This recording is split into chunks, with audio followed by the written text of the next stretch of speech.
Olá, povo de Deus! Nós vamos estudar nesta aula o segundo capítulo das quartas moradas. Muito importante nós lê-la no seu conjunto, porque Santa Teresa, a gente viu a situação em que ela estava escrevendo e que deixou um pouco a redação em desordem. E aqui ela retoma então a sua digressão e ela retoma de uma forma genial, porque ela diz assim: valha-me Deus em que eu me meti, dizendo que se meteu em outros assuntos e agora quer retomar. Do que Santa Teresa estava falando? Ela estava falando da diferença que existe entre os consolos e o gosto de Deus. E aqui é importante a gente então novamente retomar e fazer o esquema para a gente poder acompanhar a redação desse capítulo. Os consolos ou os contentamentos é o que a gente poderia chamar da oração de recolhimento. Essa oração de recolhimento, ela antecede a oração de quietude. Já os gostos de Deus é a oração de quietude e que é próprio dessas quartas moradas, e nós vamos conhecer um pouquinho mais a distinção entre essas duas orações. Embora na hora de escrever, Santa Teresa inverte, coloca uma depois da outra, mas a ordem é essa. Primeiro nós temos a oração de recolhimento, depois nós temos a oração de quietude. Ela utiliza uma comparação. Santa Teresa gosta muito de utilizar comparações, e a comparação que ela faz aqui é como duas fontes que se destinam a dois reservatórios de água. Só que uma dessas, o reservatório está muito longe e ela precisa de utilizar algum meio, algum arqueduto para chegar até esse reservatório. E a outra fonte não.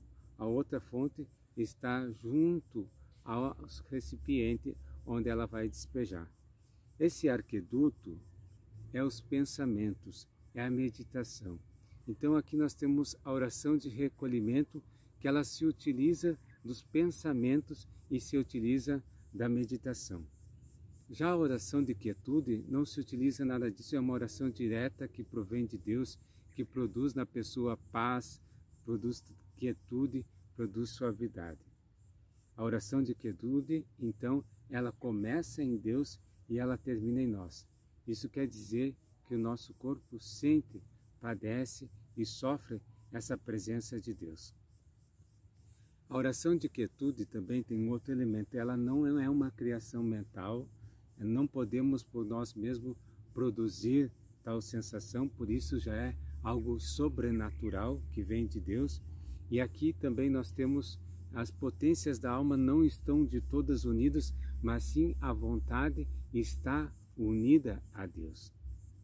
Essas vivências interiores que Santa Teresa está dizendo aqui dessa oração de quietude, ela tem sempre um crisol, algo que avalia a sua veracidade. E a veracidade são as obras, a vida concreta. Na vida concreta nós podemos ver os efeitos e as consequências desta oração de quietude.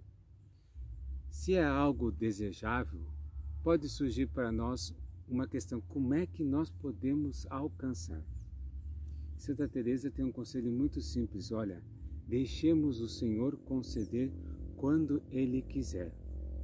O que nós podemos fazer é o que se refere às moradas anteriores, que é a parte ascética, que aí está o nosso esforço, aí está o nosso empenho. Aqui simplesmente o que nós podemos fazer é nos dispor para a graça de Deus, e se Ele quiser, nos concederá.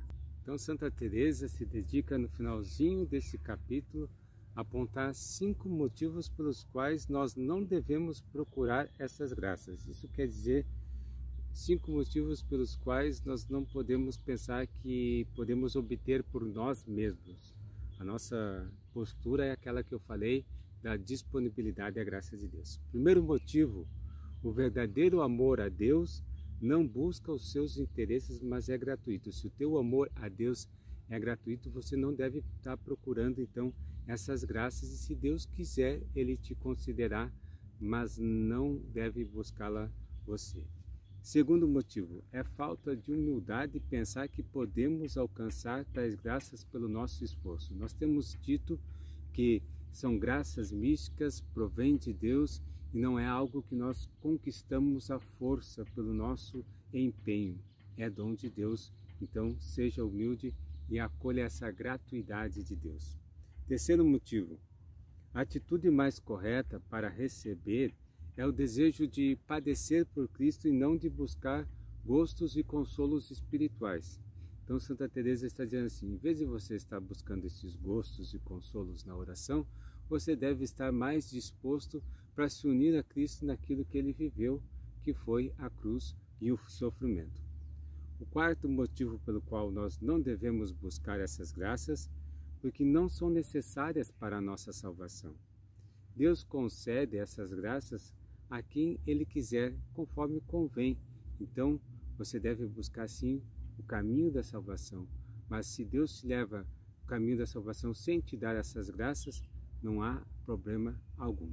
E o quinto e último motivo, por mais que nós façamos, não podemos produzir por nós mesmos, então seria inútil nós gastar o nosso esforço, o nosso empenho. Então a solução que Santa Teresa nos apresenta aqui é muito simples, é nós cultivarmos a humildade. Lembra que a humildade acompanha todas as moradas, é importante nós cultivarmos a humildade e cultivar o que? A disponibilidade para acolher de Deus, e se Ele quiser, Ele te concederá. Reze junto comigo esta oração de Santa Teresa. Nada te perturbe, nada te espante, tudo passa, só Deus não muda, a paciência tudo alcança. Quem a Deus tem, nada lhe falta, só Deus basta. Que por intercessão da Virgem Maria e de São José, Deus te abençoe.